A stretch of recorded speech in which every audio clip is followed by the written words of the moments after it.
All right, everybody. Welcome to our Coaches Corner Spotlight today. Thank you guys so much for joining us. I'm Ben Lewis. I'm the Director of Public Relations at FPA. And I'm thrilled to have Mike Byrnes from Byrnes Consulting join us today for this. For any of you who don't know really what the Coaches Corner is all about, it is our new program we launched about 3 months ago, where we've actually have 6 gurus in different areas of practice management, business operations, who are supplying great thought leadership, content, expertise to help our members actually drive more business, run better operations, have better organizations, get new clients, and so on. So we've got coaches covering, messaging and marketing. We've got cybersecurity, compliance, team development, and so on. And Mike, who is one of our coaches, is the business growth strategies guru for the Coaches Corner. So a little bit later, I'll tell you how you can access more great content from Mike. So I'm actually thrilled that Mike's here. And just so you all know, Mike is a PR savant. I've known Mike. Mike and I banter a little bit. Mike and I have actually known each other for many years. He does some really terrific work, and he actually has a big background in public relations. And so that's why he and I have gotten to know each other over the years. Couple quick notes of housekeeping before I turn it over to Mike to introduce himself. We are recording today's session, and we are going to post this to Mike's Coaches Corner page at onefpa.org. And I will send an email out to all of you with a link to Mike's coaching page, so you can actually see this recording. You can also access all the other great videos and content that Mike is actually supplying to the Coaches Corner. And again, this is all exclusive content just for you, our FPA members. So look for that email from me sometime later on today or tomorrow morning. The only other thing I want to mention is that, these spotlights that we're doing as part of the Coaches Corner, they're not really your traditional webinars. The idea is we don't want to put a bunch of text up on a PowerPoint document and let you kind of follow along while you hear Mike and I talk. This is really intended to help you. So we're going to talk through a couple things. We got some ideas that we want to share with you, but really it's the interaction. We want to hear from you. We want to hear what questions you have about PR and your business. So, make it as interactive as possible. So if you have questions, fire them off at us. Just let us know you want to pose those. So without further ado, let me turn it over to Mike so he can introduce himself a little bit more in Byrnes Consulting. Yeah, you already built me up too much. Everyone's going to be let down by hearing me talk. But, luckily, I realized when I started I needed to get PR from Byrnes Consulting standpoint. So I've done that from our perspective. And consulting is not too different from being a financial planner. Believe it or not. So a lot of the same principles apply. But we've also helped our clients build PR strategies where they execute it themselves. And in some cases, they don't want to do the heavy lifting, and we talk to the reporters and journalists on their behalf. But most of the time, we try to teach them how to do it on their own, because to be fully more transparent, it's cheaper for them to do it that way if they can build that out. I just want to start really quickly, just so everyone's level set. If you're not a PR person as it is right now, you really need to know that PR helps you in a lot of ways. But if you think that you're in the local paper and the phone's going to ring off the hook the next day, it's nice if that happens, but there's other benefits that are more likely. We're in this world where we are researchers. In a referral-driven industry, everyone's going to do research, and more people are going to do research. Mm-hmm. And when they go to your website and see that you're an expert, they're much more likely to want to use you and less likely to have to kick the tires and check out your competitors. Because when they go there, they're going to say, hey, this person's an expert. And they are actually hopefully getting press on whatever I'm interested as a prospect.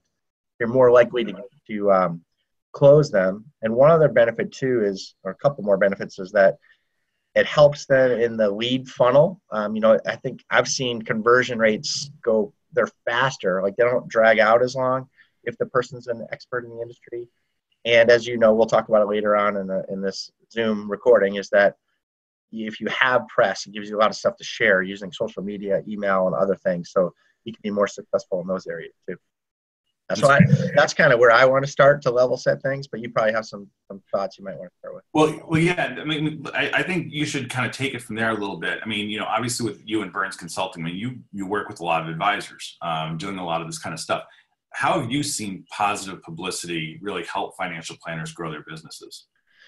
Yeah, it's no fault of the people that are on this recording, watching it live or watching it later on. It's just an environment of distrust. The Bernie Madoffs, mutual fund scandals a while back, market fluctuations. There's always something, and it's happening in a lot of places. Politics is obviously the most obvious, but it's happening in a lot of industries. But people are just less trusting, and so in a world where you can't get testimonials, hate that rule, but I kind of get the purpose of it. Getting in the press actually validates who you are. And it's, in some ways, people read it as a testimonial. So just because you're in a local paper again, or on CNBC or whatever, it's not saying you're the best advisor or best financial planner in the world, but it just, the outside world kind of gives you more credibility. Yeah, I mean, yeah, it's a third party endorsement of you, your experience, and your knowledge. I mean, they don't have to say, Mike Byrnes, financial planner savant,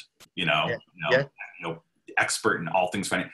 Just by being in the New York Times, by being on CNBC, by being in your local Gazette. I mean, there is that feeling that, okay, look, this outlet's not going to go to Mike or go to the X, Y, and Z financial planner if you weren't smart, if you didn't know what you're talking about, if you didn't have something worthwhile to share. Yeah. And the way that we work now and the way that we do research, website 1.0 was a website that told people what you did. It was your main menu pages. We're now kind of in this world where we want people to demonstrate their expertise. So in some ways, your financial planners have to give away some of their advice. But that's when you go in and you make a purchase decision online. So Google calls it the 0 moment of truth. But in that time where they're doing the research, they come from referral, or maybe they come directly from other sources.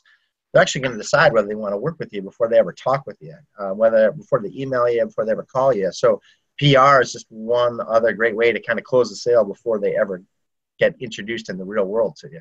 Right. I know we had a couple questions. I know that you have seen a lot of great things. You have a gigantic title, director of PR, and we were talking before, you should have the cape on the back because you do a lot of things for you. But you've seen some success stories and maybe some scary things, but start with the success stories. What's worked for advisors? Yeah, it's funny. One thing I've heard a lot of over the years, I've been doing PR for I can't believe it's been actually like 23 years now, almost 24 years. It makes me feel really old. But I've been working with financial advisors really since the late 90s. And I've seen some advisors have so much success that their earned media that they've been generating has actually supplanted their traditional marketing to get their name out there, to generate some new clients. Hey, I gotta stop you quick. Earned media, for the people that might not know what that means. Explain that to me. It's media attention that you're not purchasing. It's not the advertising. It's not that. It's actually earning that media attention without any kind of monetary exchange. So it's about getting in those stories, getting different stories that you have actually published. Pitching the media, working with the media proactively, has actually generated a lot of opportunity for different planners. I mean, here's some examples. Years ago, I was working with an advisor, and I got a call from a reporter at the Associated Press, and they said, we're going to do something on financial windfalls. Do you have somebody that we can talk to? I said, oh, absolutely. Got a great gal in Philadelphia is where she's from. And she did this article, talking about what to do if you come into an inheritance or you win the lottery, whatever it is. About a year goes by. Now, this article was online, and for anyone who knows the Associated Press, I mean, there's a chance that article can get picked up in literally like 200 newspapers around the country. Yeah. The Worcester Telegram, of all outlets, picked up this story, ran it on their local website. Somebody in their market actually came into about a $2 million inheritance, reached out to this advisor and said, I saw you in this article in the Worcester Telegram. I'm looking to actually figure out what I'm supposed to do with this money. She actually went up to Worcester, got in her car, drove to Worcester, met with this lady, and she became a client. And this was an article that was published a year earlier. Yeah. So, I mean, that's one example. Another advisor wanted to be known as the solo 401k guru of Charlotte. And it's like, so I was working with them trying to figure out, okay, well, how do we position this as something in this really local market, something that's going to be exciting for people. And it ended up that a company was actually laying off 5,000 people. They were actually closing their doors, laying off 5,000 employees at this one textile manufacturer. So what we did is we worked with the local media to understand, this is a huge hit. What is the opportunity for people to do to manage the money from their 401ks and other investments in a way that's going to help them long term? So we kind of positioned the solo 401k as a possibility. It basically blew up. I mean, literally within like a day or two, we started setting up interviews. Actually, the local NBC affiliate interviewed this planner right in front of this company's doors. Really? Talked about, solo 401ks. Uh-huh. What was cool was that this company then contacted the planner and said, hey, we see you talking a lot about this in the press. Could you come in and do educational workshops for all of our employees about the opportunities that they have? His company blew up. I mean, he ended up getting all these new clients as a result of going in and doing these educational workshops. So look, those are extreme examples. I mean, as Mike said earlier, this takes time. It's not like you're going to flip the switch and instantly you're going to start to have this new business coming in. But just getting that attention, look, being in the media is great, especially when you can be online in these in Google searches and so on. It's going to help drive your visibility up to those search rankings. So if somebody's in Charlotte looking for a financial planner, they're going to be more apt to find you because you're there, because you're actually being findable online. So it can lead to these opportunities for you by just giving it a try, going out there and trying to engage these reporters. Yeah, I took away 2 lessons from those 2 stories. The first one, and it's really nice for financial planners because their content can have a really long shelf life. If you're pure investment management and you're talking about the markets, it's out of date in a month, if not a week or a day. So that financial planner, actually, as you said, it was about a year before the prospect saw it, right? So that's really good advantage. And the second one is really know your target market. So they were smart to get in front of the building, or to use their expertise to penetrate with the audience that they're trying to penetrate. So that's fantastic. Both great stories. Absolutely. And Mike, let me ask you, because look, again, you and I go back a long ways, and not only are you have Byrnes Consulting, you do a lot of PR work and so on, but you're actually a published journalist. You've been published, I think 350 times or something crazy like that. Uh-huh. In all those years that you've been doing a lot of this writing for the trades and so on, what are the things that people should be avoiding when they're actually trying to do this kind of work? Yeah, the very biggest mistake that I see, and you probably have seen it too, is someone pushing their own agenda, which is usually their marketing brochure. Like, hey, this is what we want to get in the press. And you really have to reverse engineer your pitch. Like, you really have to think of the audience first.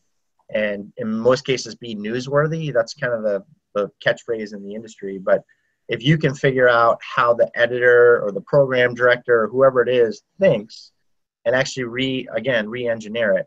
So some kind of fun examples we've seen over the years is do some surveys of your clients or even prospects and say something as simple as what keeps you up at night, and then go to them and say, hey, 30% of our reader or our clients that are very similar to your readers have these issues or concerns. We think this would really help your readers.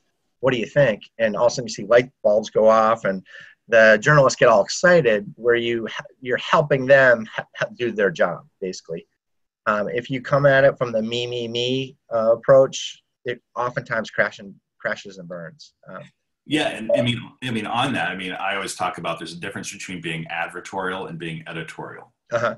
If you go into it approaching it like, hey, cover me. Why aren't you covering me? Use me as a resource. That's not going to help them. But when you can start to present them real information they can actually utilize as stories, or you're presenting unique angles to stories that are already being written or whatever, that's when it starts to, fire off a light bulb in their head that, hey, this person knows what they're talking about. I need to use them for these other stories. Yeah. Well, we actually did a piece for Financial Advisor magazine. It was kind of the catalyst to doing this recording. Right. And Ben, thank you. If you haven't read it, I think it was 5 PR tips for financial planners. A must read. So go to Byrnes Consulting if you can't. It's probably right on the homepage if you can't find it. But some of the great lessons, I don't know if you want to cover all 5, but one of them was about being a resource. You want to talk a little bit more about that? Yeah, and for any of you who are on, I'm looking at the names of folks who are on this. I'm not sure how many of you have actually been through the media training that we do at FPA. But I talk about kind of like the 10 big, I call them the bluff, the bottom line up front, the 10 things I really want you to take away through the media training. One of them is you don't want to ever be just a source. You want to be a resource. And so a source is somebody, it might be a planner who gets, a call from a reporter. Yeah. You might do an interview, you might get picked up. That's all well and good. It's one hit, done. You don't want that. You want to be a resource. A resource is somebody who is going to get a call from a reporter time and time and time and time again, because you went above and beyond the call of duty to really help that reporter do their job. I mean, again, you are the financial planner, you're the expert, you might be a CFP, whatever. You have the knowledge that they need to actually do their stories. And so sometimes, you might get a call from a reporter, not necessarily even to do an interview. They might just be trying to noodle through an idea for a story that they're trying to potentially write. They just want to bounce it off of a financial planner to make sure that that story actually makes sense, that they're going about it in a way that's actually going to resonate with their readers. Maybe they're just looking to get some data. Maybe they're just looking to find, another resource who they can actually tap into for a story. They might be working on a story about, the new tax laws. Yeah. You may not be a tax planning expert, but you know what? You might have a colleague in your office, a peer from your local FPA chapter, somebody who happens to be a tax attorney, or might be an enrolled agent that you can connect that reporter with. When you can do that kind of thing, and you actually will be viewed as a resource. And that's why you see a lot of, there's some advisors out there who get called on time and time and time again for reporters. You constantly see them in these different stories. It's because they are doing that. Yeah. Don't think about that one hit you're going to get today. Think about the future 100 hits you can get with that reporter, because you're taking the time to actually be a resource for them in their work.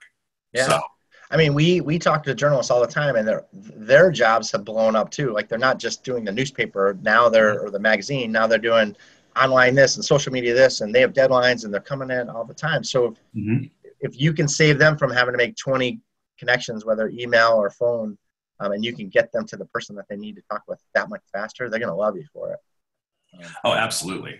Without a question. I mean, it's funny because, I talk about this during the media training. I mean, there's some reporters that I've been working with literally for 15, 20 years. These same reporters are maybe writing like a monthly column in Money Magazine 20 years ago. These same reporters are now generating 5 articles a week, perhaps, for money.com. Yeah. So, I mean, and that's what's so cool about this, is that there's so much opportunity out there for financial planners to get their name out there, to get their message out there, because the news cycle is so much faster than what it was. These articles online are maybe, 500 words, so real quick, digestible type of stories. The more of that you can be in, again, the more it's going to help drive your recognition online, the more people are more apt to find you. So it's an exciting time to be out there actually trying to do this kind of work with people. Yeah. Before you go to the next point, I'll add one thing too, is one of the biggest mistakes we see if we're on a 3-way call with our client and their journalist is that the advisor just doesn't want to look stupid. So they get a question that they can't answer, and they try to fluff it. And pretty soon the journalist can poke holes in it pretty quickly. And then you ruin that connection. They're never going to use you again. Or they'll turn the press into something that was positive into negative, and that's the worst case.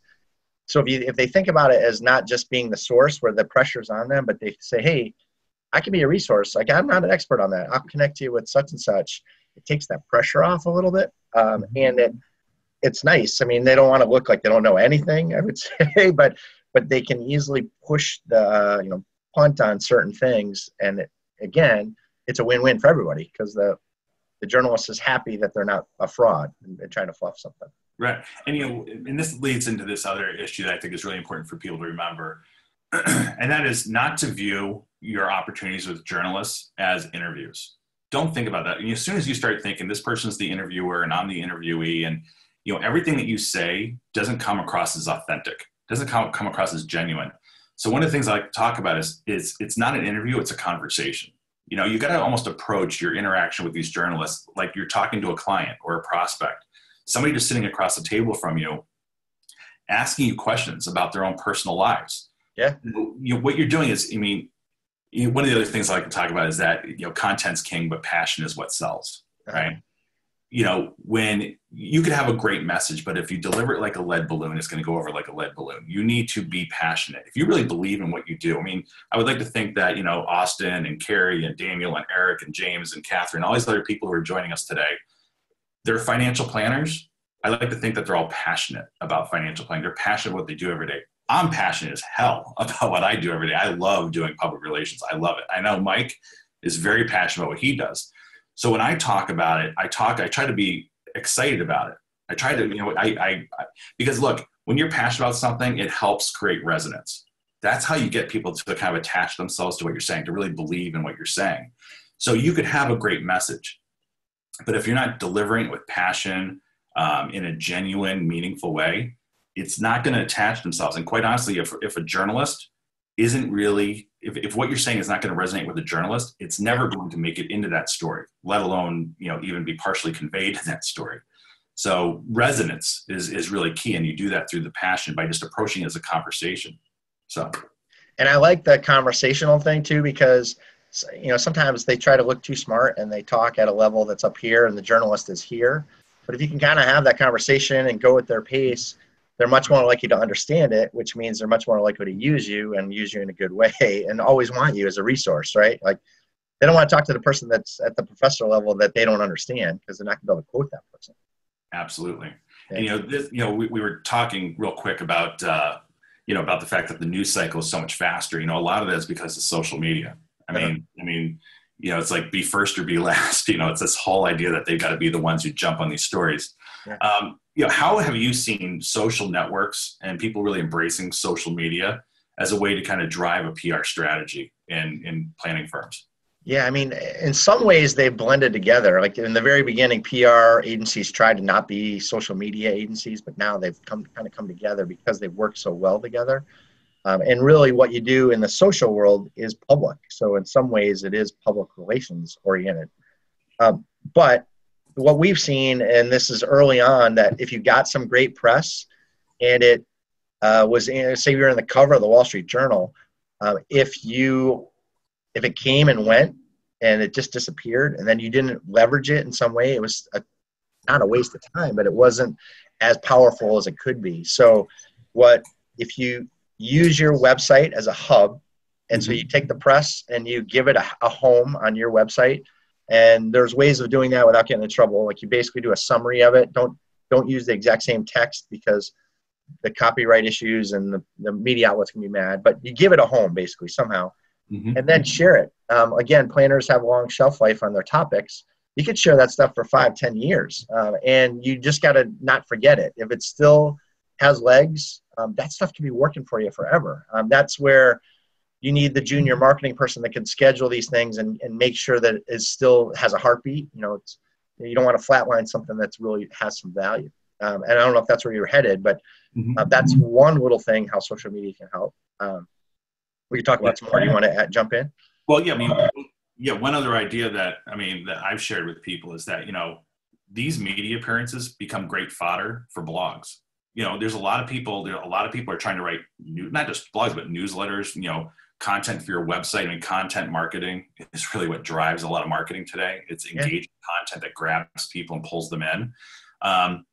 So one of the things that I talk about with people is like, look, if you're in an article about, the role of long-term care insurance in your planning, and you maybe had like a little quote in that article, use that as a kind of a catalyst that maybe actually create maybe a 500-word write-up that you put into a newsletter, you put on your website, share that through social media, drive people back using that content back to your website where they can learn more about you. Create a video, create a quick 1-minute video looking into your webcam, talking about this great article that you were just in, provide a link to it, and it's you talking about that issue, and then post that to your website and share that through social. Yep. There's an opportunity to use your media attention as an engine for a lot of your marketing that you're going to be doing. I like that because some of our clients get mad that they're only in one sentence in the article, but that's a nice way to take, they might have talked to the reporter for half an hour. That's a nice way to take that extra content and build it up. The other way around too is if you're in something, I always call it very meaty, make sure you give it its own page. What we see a lot of people when we first start working with them, if they have PR, is that they just do a list. Yep. And then that list directs off their page. But you really, if it's something really, really good, you want it to have its own page on its website. So it has sharing buttons, so you can share it with the e-newsletter. So you can basically drive the traffic to that one page. Something that's more advanced on the online marketing side is called a freemium too. So you want to have something that captures contact information.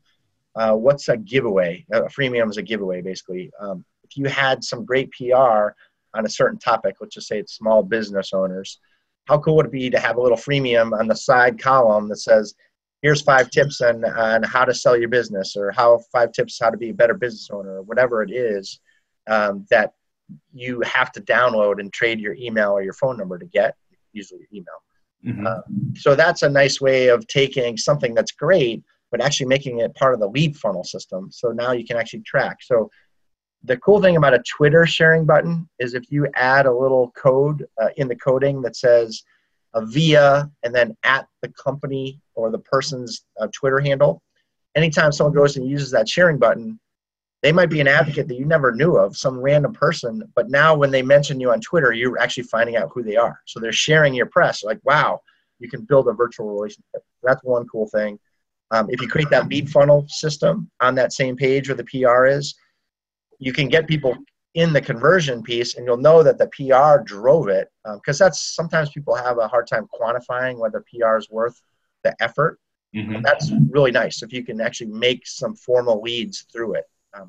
One other thing I'll say on that too, before I push it back to you, is that advisors as a whole do a very bad job of figuring out where the leads came from. So in a referral-driven industry, Cindy Lou, thinking from the Grinch, was the lead source, right? Like, she sent in the lead, and they don't ask any more questions. Like, really, you want to know the second they got that lead. You actually want to know what caused them to ask for the lead, but the second they got that lead, what were the 10 steps or 20 steps they did?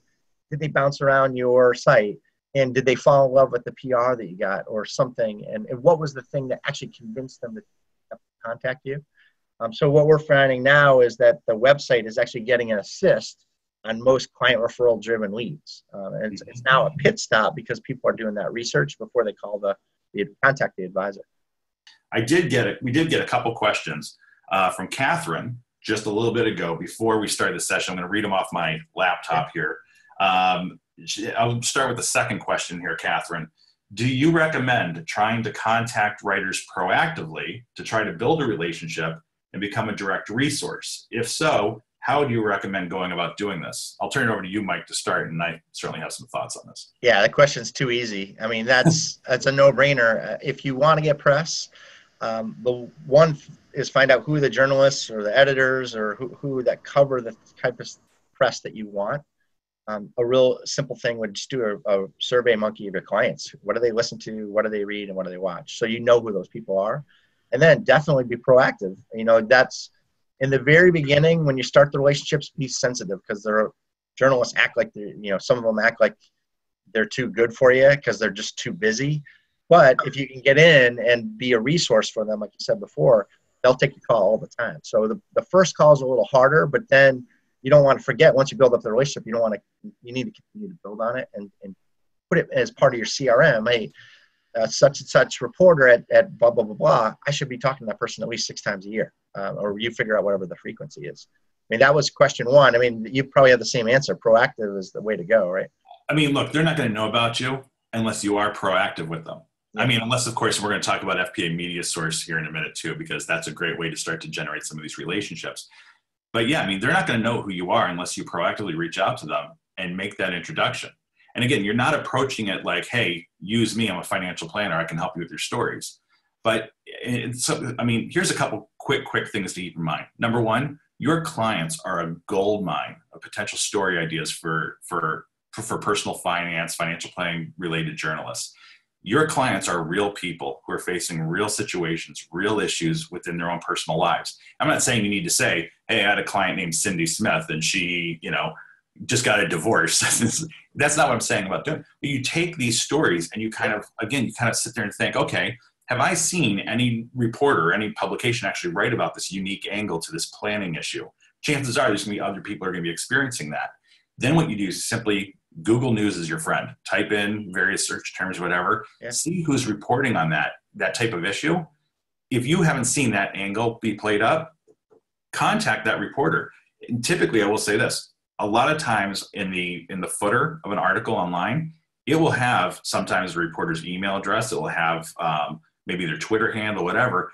Try to make contact with them and actually say, hey, look, I was reading your story about X, Y, and Z. Love what you said. Everybody likes the attaboy, the nice pat on the back for doing their good job.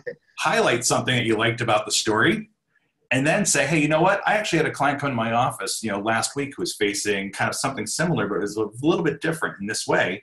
Here's some of the things I laid out for them that they need to do. If you're interested in talking about this story, I'd be happy to talk to you. That's approaching it from a helpful way. You're helping them do their job. And it's not just purely, it's something that you're trying to do for yourself. Yeah. So I think, that proactive type of engagement is really key. And look, it could even be just something as simple as, Jason Zweig writes an article that you happen to really like. Just shoot Jason an email. Say, hey, I just want to thank you for writing that story about X, Y, and Z. I thought it was really helpful for people to hear this specific part. Demonstrate your actual consumer of what they're writing. Highlight something that you generally liked. And say, I do a lot of work in this area. If you're looking for sources in the future, feel free to reach out. They like that kind of thing. You took away one of my secret gems. Is go research the reporter and have our clients just send them wow, we really love that article, and no pitch at all. And we've been on the phone like an hour call and been guiding them in the email exchange that happens instantly, because the press, they get beaten up. They have all these deadlines. Some people in the press, their bosses are not nice. So to get a compliment really goes a long way. And then when they respond, hopefully they do, wow, you create this engagement and you spin it into, I see that you're covering these things. I'm an expert in 1, 2, 3, just really quick bullet points. Don't over pitch it. And I've seen in an hour call that we're having with our client, we kind of guide them through that. They get a press contact that they've had for the rest of their career. It's just that simple, because they sent a very nice 1 or 2 sentence message about an article or a video or something. So, absolutely. Absolutely. And the other thing I'll mention is that, once you make these contacts with journalists, don't forget about them. Mike was talking about put them in your CRM, whatever, kind of create a regular reminder to do a touch point with the journalist that perhaps you have a relationship with. You can just, simply ping them on a monthly basis, or say, hey, just want to touch base with you. I saw a couple things you worked on recently. I really liked X, Y, and Z. Again, always demonstrate that you've been following along with what they're doing. And, just again, remind them, hey, if you have any immediate needs, just feel free to reach out. I'm happy to be a resource. But I really still think that if you've got a story, and especially when you can position it as an exclusive, when you can actually say to a reporter, hey, look, I've got this great story. And by the way, I'm not going to send this out to anyone else, because I really think, Jason, this is something you'd actually enjoy writing about. That really sticks in their head. Okay, great, I'm not going to be competing with, Tara Siegel Bernard, if this is Jason Zweig, to write the same kind of thing. That always goes over really well.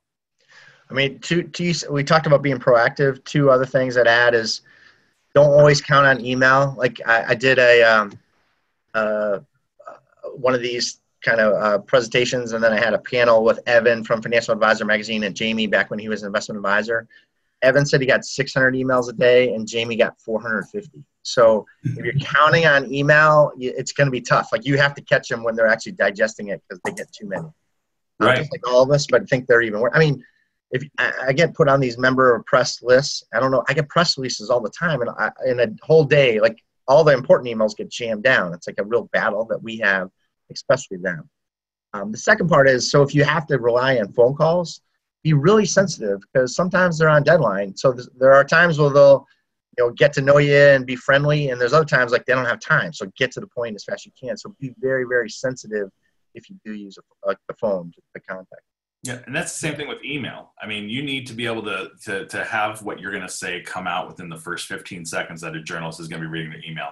If you can have all the pleasantries you want, but sometimes those pleasantries detract from what you're trying to actually convey. And if the reporter's going to quickly glance at something and it's taking them too long to actually figure out what it is that you're trying to say, they're going to delete it. So kind of cut to the chase, get right to the point.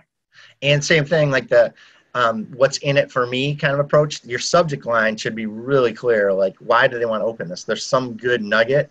If they only can open 1 out of 10 emails, what are you going to really tease them? And be sensational like they are. That's what they do to get their things open, their articles or whatever it is. Evening news, they always have that little teaser, something oh my goodness, I have to stay to watch that. So think like they think, and use that kind of mentality, not against them, but to partner, I guess. Is what and one other thing I want to mention here, because this goes back to what we were talking about before about social media. Yeah. I am a huge proponent of LinkedIn.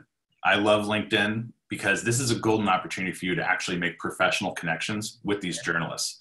So anytime you have an interaction with a reporter, one of the first things you need to do, go to LinkedIn, find them, and request a connection. What's really great about this is that, look, a lot of these big media databases can be expensive. I mean, you could spend anywhere from $10,000 to $20,000 a year minimum, just have access to a big media database. I don't think like typical financial planning firms, they need that. If there's a journalist that you want to connect with, go find them, connect with them on LinkedIn, and then you can almost use LinkedIn almost as like a pseudo media database. I use it, I do it all the time. I would say out of all my connections, probably half of them are all journalists. So if I know that I'm going to be doing an event in, Milwaukee, Wisconsin, or Chicago or New York, where I'm going to want to try to connect with some journalists, I go to the search function, I go to the advanced search, I type in my parameters, I pull up the journalists, and I can make some connection, I can make some contact with them directly because we're already connected on LinkedIn.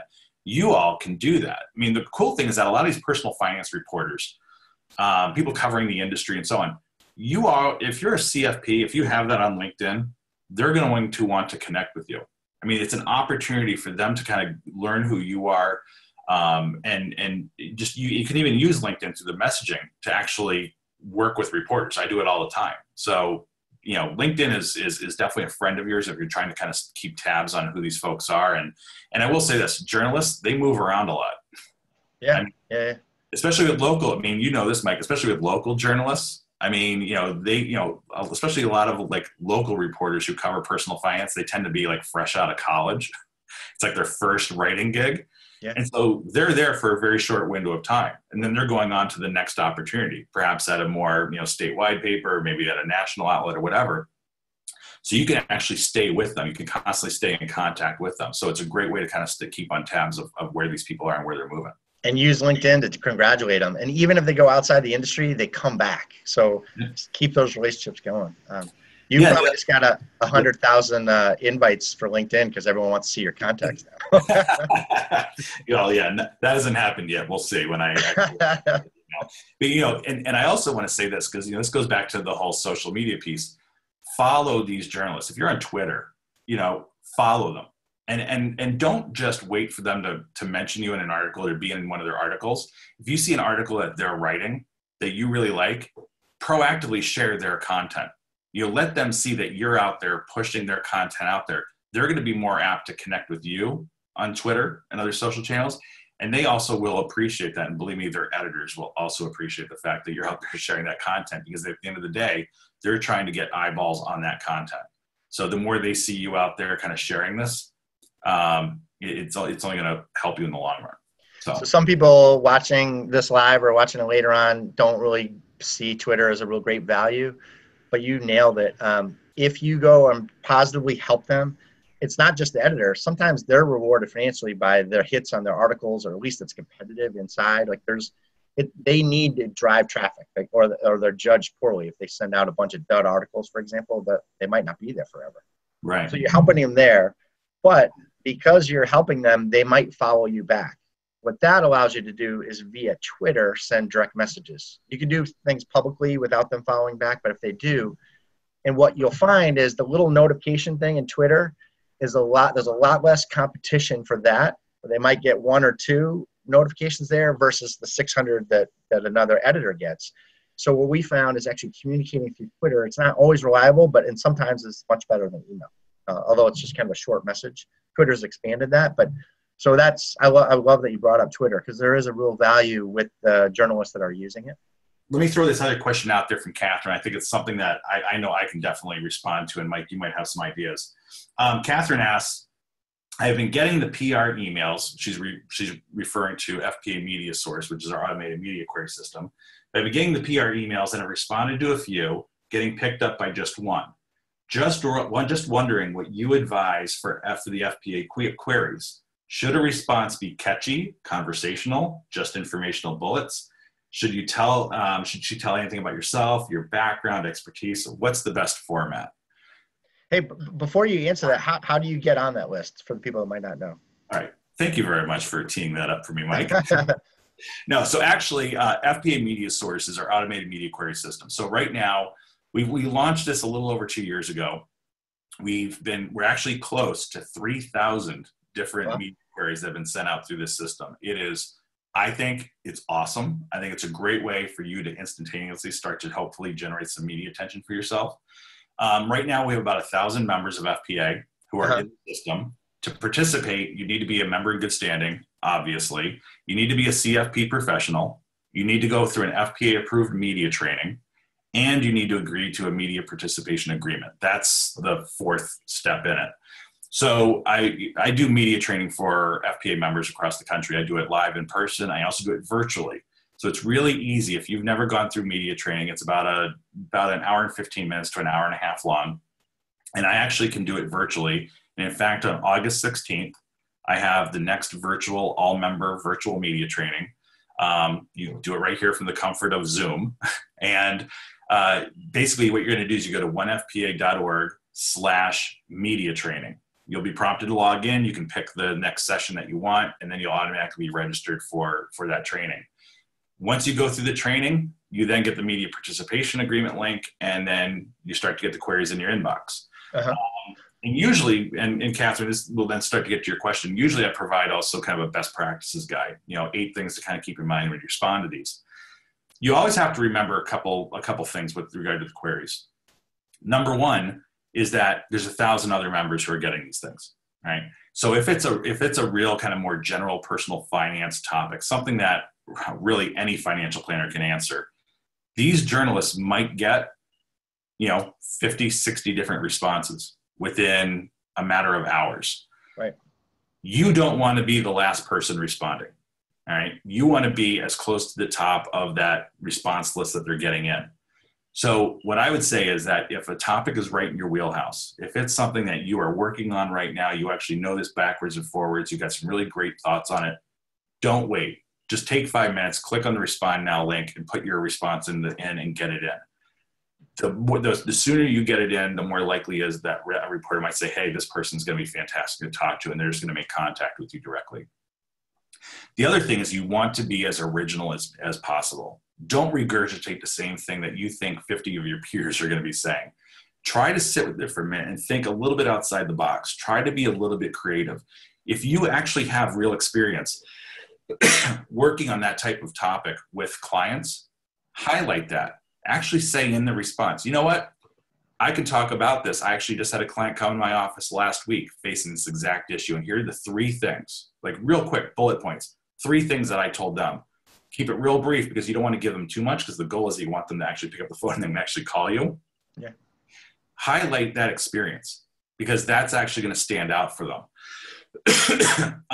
The other thing that I wanted to point out is that there is a deadline that is going to come in on these queries. So when that deadline hits, it's actually going to shut the query off, and that's to protect the journalists from getting bombarded with responses after they've already filed their story. So just kind of be aware of that. But your question kind of picks up on a lot of different things. I think you can certainly play up your experience and so on, but use it in the context of your experience with that specific issue, not your general experience as a financial planner. Don't sit there and say, I've been doing financial planning for 30 years. I work with people in all these different areas. That's not going to stick for the reporter. They really want to know what you have to say that's original and unique, and it's going to resonate with their audience on that specific topic. So that's how you kind of frame that. You flip-flop those questions. Should she be proactive was the second question. And right. There's a time maybe where she submits the answer, but then follows up in a non-annoying way. Not to plug PR agencies too. They probably they might be able to contact the reporter on behalf of their client and get them skipped up to the top of the list. But the reality is, you're right. Like, just the right answer would be probably, something that is engaging and timely. Like, if they get 25,000 answers, they're not going to see yours. So get there quickly. They're not going to get that many, but yeah. But that's an unbelievable resource. We have a lot of clients that didn't even know about it. So hats off to you for creating that, because in this day and age, journalists are just, like we said, like they need that resource. And you've now made not just an individual, you've created something that's on steroids. Like they have a huge opportunity to get to a lot of people quickly. And I know a lot of journalists are really dependent on that. So thank you for doing that. Yeah. Well, let me also throw this out there about media source, because one thing that I've actually gotten questions about is that, journalists write I mean, for all numbers of outlets, especially a lot of these freelancers. I mean, they're writing for, some of these freelancers might be writing something for CNBC.com, let's say. And then there's others who might be writing something for GoBankingRates.com. You might be thinking to yourself, why the hell do I want to be in GoBankingRates? Right. Outlets like GoBankingRates, NerdWallet, some of these other outlets, LendingTree.com, they actually use media sources all the time. They got freelance journalists writing about different personal finance topics. Here's what's cool about these smaller kind of news-oriented sites is they become feeder systems for all this content that gets distributed through vertical distribution to major news outlets. So it's not uncommon to be in like a Go Banking Rates article, and then you see that same article get picked up on CNBC.com and NBCnews.com and USA Today, and you're wondering, well, how the hell that happened? It's because they've got these distribution partnerships with a lot of these major networks, a lot of these major news organizations. So don't snooze on being in some of these small, websites that you don't think really have any impact for you, because you know what? It could actually lead to much bigger opportunity and much bigger visibility. The other thing I want to say on outlets is that we have a lot of trade outlets that actually use FPA Media Source. Don't snooze on being in the trades, because nothing tells clients and prospects that you're respected in your profession. And like if your trade publications, financial planning, investment news, financial advisor, think advisor, and so on, find what you have to say as being meaningful, being important. Because it's like being it's like a physician being in the Journal of the American Medical Association. Yeah. That says something to that. I know if I see a doctor who's in the Journal of American Medical Association, that actually means something. It's like, wow, that's actually pretty impressive that this person actually knows their stuff. Same thing with being in the trades. If you can get in the trade publications, and again, your typical client isn't going to see that, but that's where you need to be force feeding your clients with the fact that you are out there, you're in these different, articles, you're in this different content. It's going to start to really resonate for them. It's going to really kind of stand out. And if you build up a portfolio in industry press where you maybe don't want to be because that's not where your prospects or clients are, that makes it so much easier to get to the retail press or wherever press you want, because you're this vetted expert. It works both ways. So that's fantastic. One last thing on Bankrate or any of those, like kind of, maybe not, we're picking on them. They could be a great outlet, but could be some that people are questioning whether they should take the time to or not. There's a major SEO benefit if they'll list your website address. For people that don't know really SEO, there's a thing called backlinks. And what Google will go look at, if it's Financial Planner A and Financial Planner B, and they have virtually the same sites, but one has a lot of important backlinks, like it's a web, there's all these things pointing into it from, the more reputable the site pointing in or the more traffic, the better the backlink. But they'll actually, you'll get a SEO boost. So when people are searching, you're more likely to be found if you have built up that web on the internet that's directing to your site. So there's a lot more benefits, but that's one little one that people don't think about a lot. A question that we often get is what to do with negative press. Like, hopefully that's not for the people on this audience, but my generic advice for it is, unless it's like really, really, really bad, but if it's really, really, really bad, you probably do want to hire an agency that'll proactively help you. But if it's just kind of bad and you're trying to, basically, I say drown it. So I give the analogy of hot sauce. Like if you're at a Mexican restaurant and you have like a hot pepper, what do? You eat a lot of chips, you drink a lot of whatever, margarita or water, and you flush it away. So negative press is that same hot sauce. Like you got to start to create a whole content and PR strategy that's going to eventually bury that down so that negative press isn't seen anymore. The other little thing I would say about it is when we get calls about negative press, a lot of times we'll see it and be like, are you kidding me? That's so minor. No one's ever going to see it. Don't even make it an issue. So hopefully that's the case if we do that. But that's one question that we get a lot. While we're waiting for other questions, there are other questions you kind of see pretty commonly? Well, it's funny because when I do the media training, I actually get a lot of questions about what to do if you were misquoted. Uh-huh. What should I do? Like, I know I didn't say this. There's a rule of thumb that I believe in. That is that you don't have an axe to grind if the spirit of what you said is consistent.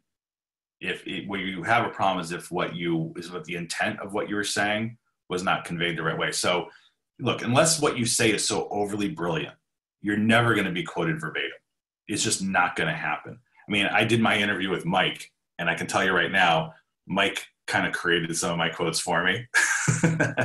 But that's because, I mean, I was just on there rambling. You got to remember, these people are sitting there, they're scribbling down notes, they're quickly typing. They're not going to capture every word you say. So in case what you say, I mean, unless what you say is so over the top brilliant, they're never going to quote you verbatim. They're going to kind of create a quote for you. What you have to concern yourself with is whether or not the spirit of what you said is being accurately conveyed. If it's not, don't worry about it. But look, if you do feel like you were misquoted, if something wasn't really reflected right, it's very simple. Shoot that reporter an email and just let them know.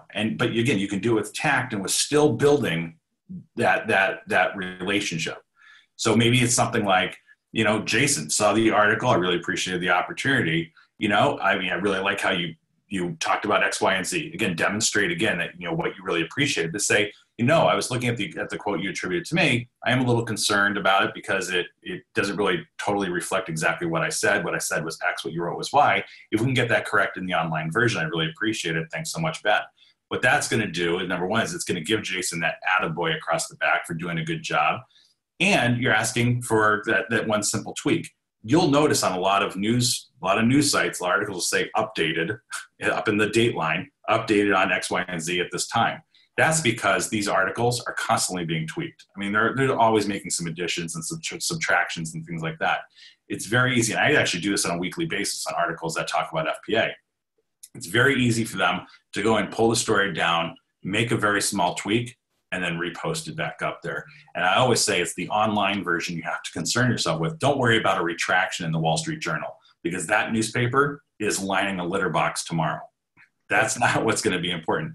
Getting that online version, getting that online content that's attributed to you, because that's what people are searching for, that's what you want to have to be accurate. And again, you just approach it with tact, to approach it with grace. And again, always keeping in mind that you want to build that relationship.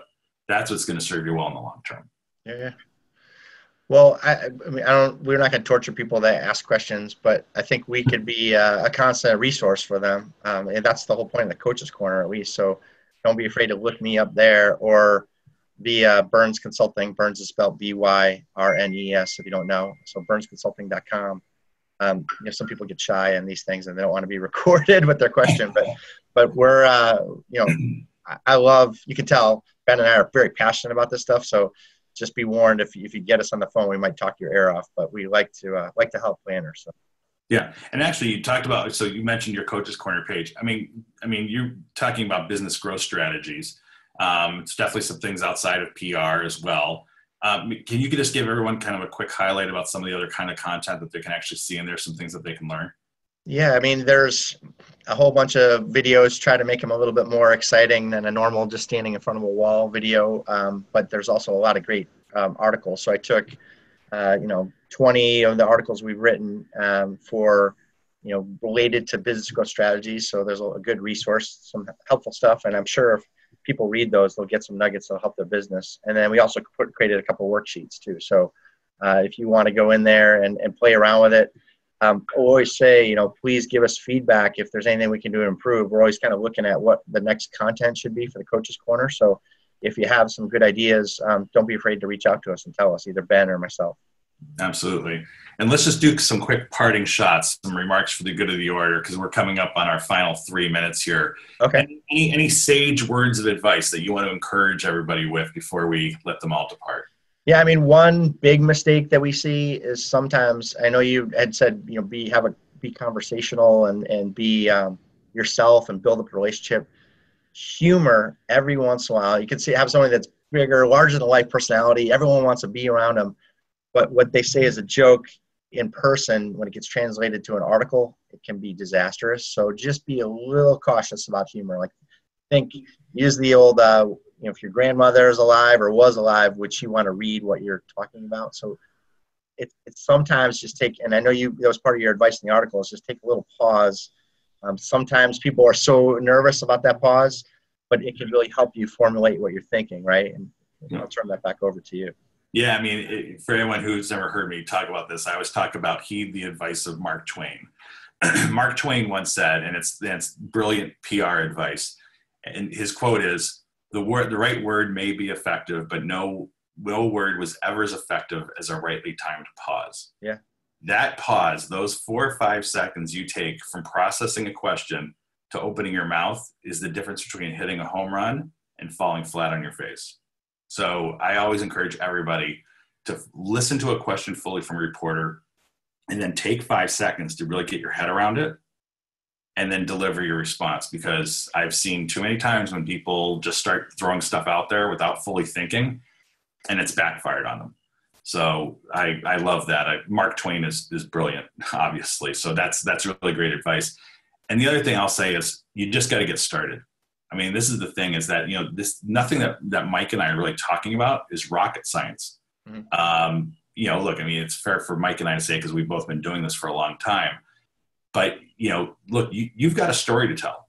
You've got a message to convey. You've got an expertise. You've got, you're doing things in your everyday life for the clients and the people that you're working with.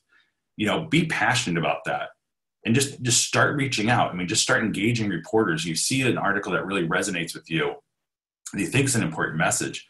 Just start reaching out to them. Ping them via email. Shoot them a message on Twitter. Even on Twitter, share their article. Say, hey, at Jason's Way, I really love this article. It really means a lot that, to people who are trying to face X, Y, and Z. I mean, try to use this to your advantage. You got to start somewhere. And the other thing I'll also say is this. Keep in mind that journalists are always looking to forge these relationships. Without these relationships, without knowing who they can tap into, it makes their job impossible. All right.